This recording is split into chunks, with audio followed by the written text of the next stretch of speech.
Yo, what is up guys? Ethan here back with another video, and today we return with college football predictions. As today we're going to be talking about the Tennessee Volunteers. If you haven't already, hit that like and subscribe button. I would really appreciate it. And Tennessee had a very impressive year last season. As last season they went 7-6. Blew everybody away just knowing what's happened at Tennessee for the past few years, what Jeremy Pruitt did to the program.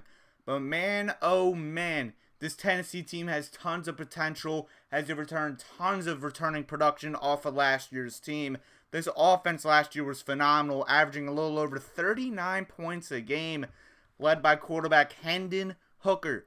Josh Heupel's done a fantastic job as head coach with this offense, and we saw it last season. Hendon Hooker, 31 passing touchdowns and only 3 interceptions. He's a wide-known Heisman dark horse entering this upcoming season. And not only can he pass it, he can do it on the legs. He's a graduate senior. He has tons of experience. This offense is in great hands under Hendon Hooker.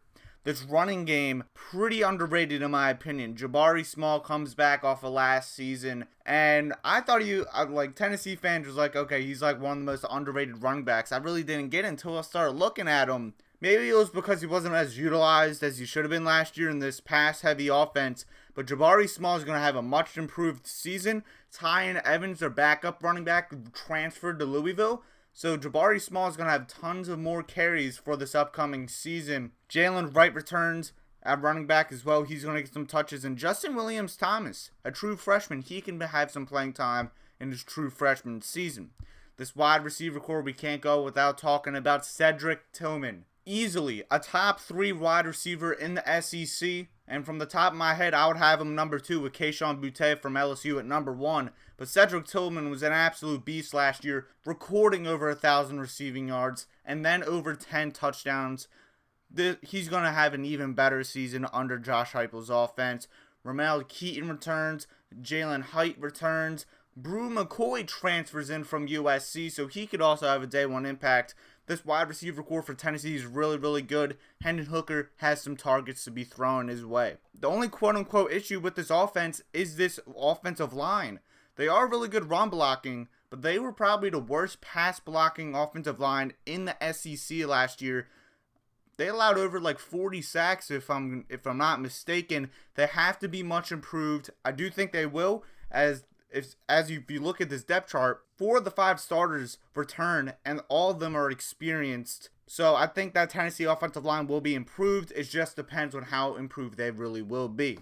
This defense has to be better if Tennessee wants to have a chance to win the SEC somehow. Your main defender probably was your total tackles leader, and Jeremy Banks, as he recorded over 100 total tackles, tied the team in total sacks with 5.5. He has to be even better. He has the experience as he's a redshirt senior. Let's see what Banks can do for this upcoming season. Jalen McCullough returns at safety as well. He led the team in interceptions. Trevon Flowers also returns, so that safety duo is very experienced. And after I looked into it, very underrated as well. But overall, at the corner spot's a little iffy, but I do think they will be improving. Even though I'll probably just said Jeremy Banks is the best overall defender, I'm blind. I forgot to mention Byron Young. That's Tennessee's best defensive player. He was on the defensive line last season, but now he's going to be at the outside linebacker position. He was an absolute beast for Tennessee. And arguably behind Tillman and Hendon Hooker, Byron Young could be arguably the best player on this Tennessee team. He's a senior as well. He has a lot of experience.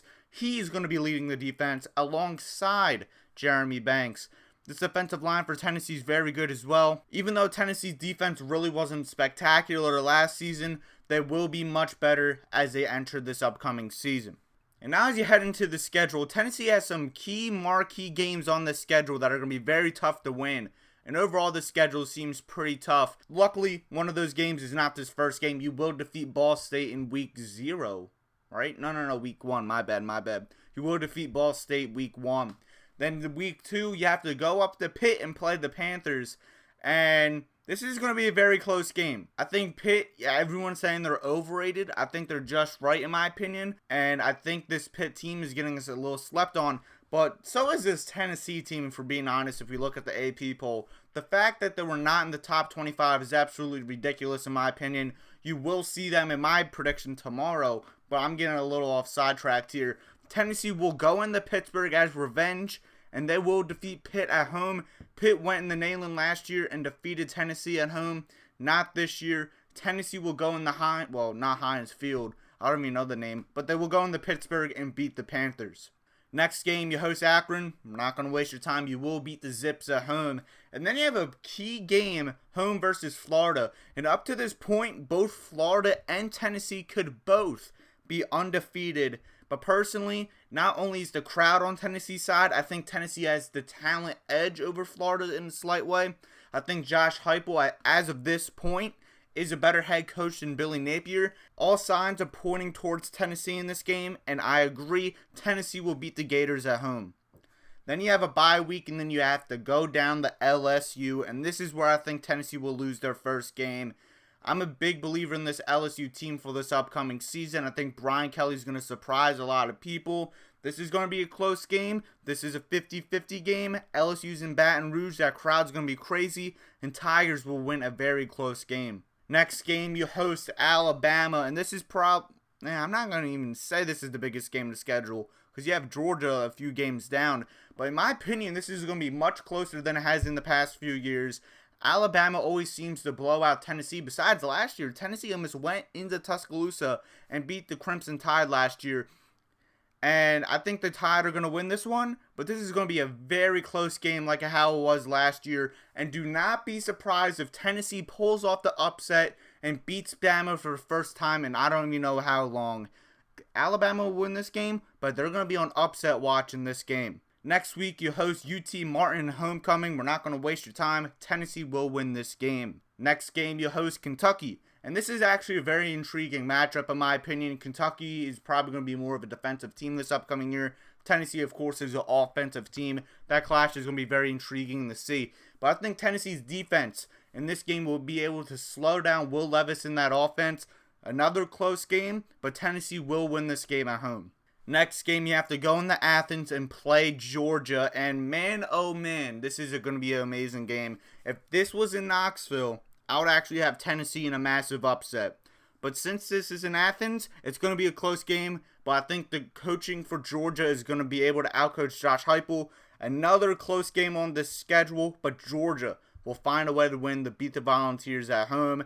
Next game, Tennessee hosts Missouri. And even though I really like Missouri, this is just not going to be their year. They're probably going to have to wait until next year for everything to get together. Tennessee will easily defeat Missouri at home. And that was your last home game, as the last two games are on the road. The first one is at South Carolina. And a lot of people actually have South Carolina winning this game. But personally, I think Tennessee's going to go down to Columbia and defeat the Gamecocks at home. I'm just that confident in Tennessee this upcoming season. I think South Carolina is going to struggle to contain this offense. And South Carolina is going to have to be able to score. But I think Tennessee's just going to be able to score more in this game. Tennessee will win this game. And then the last game, you're at Vanderbilt. We're not going to waste your time. This is a Tennessee victory. And to end this season, I have Tennessee going 9-3 this upcoming season with losses at LSU, home versus Alabama, and at Georgia. The ceiling for this team, in my opinion, is 10-2. I want to say 11-1 with a massive upset versus Alabama or Georgia. And even though I can easily see Tennessee winning at least one of those games, I really can't realistically see it, as I have you both losing those games. But you can easily go in the Baton Rouge and defeat LSU, as the ceiling for this team is 10-2. The floor for this team, in my opinion, is going to be 7-5. I don't think you can do worse than you did last year with all the returning production. Even though the schedule may say the floor is 6-6, I'm a believer in Josh Heupel, and I think the floor for this Tennessee team will be 7-5 this upcoming season. What is your prediction for the Tennessee Vols? Let me know in the comment section below.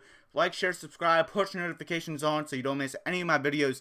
Share the video as we can grow this Elk NCAA community. And like always, have a good day. Peace out.